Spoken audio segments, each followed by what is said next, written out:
Hello everybody, in this video we're going to talk about how to factor when a is 1. So here's our equation, or our polynomial expression at the top. We see x squared plus bx plus c.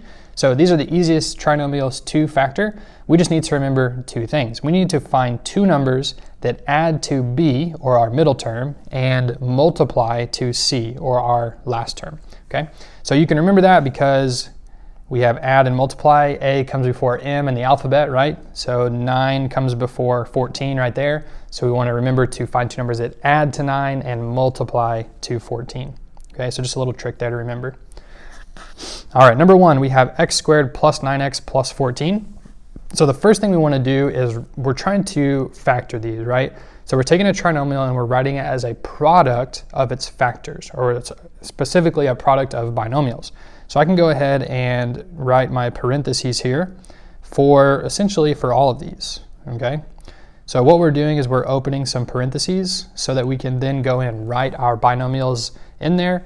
Basically, we are undoing the FOIL method, right? We're trying to get back to two binomials being multiplied together. So we're always going to start with whatever our variable is here. So on all of these, we are using x. So x is what we're going to write first.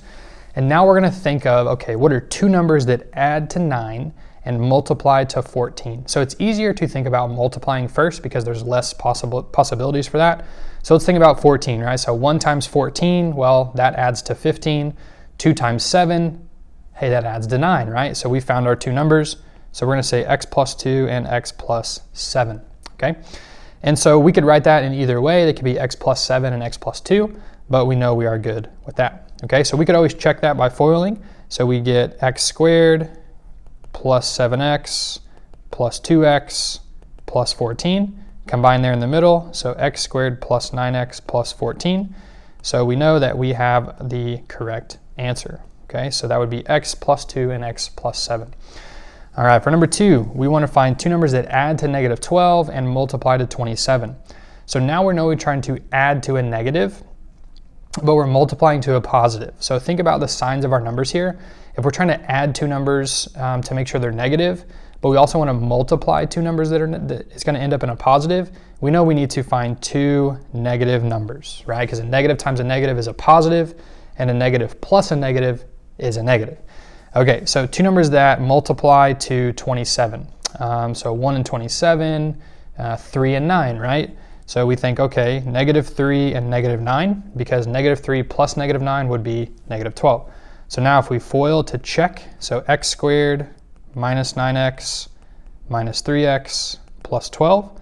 So x squared minus, not 12, 27.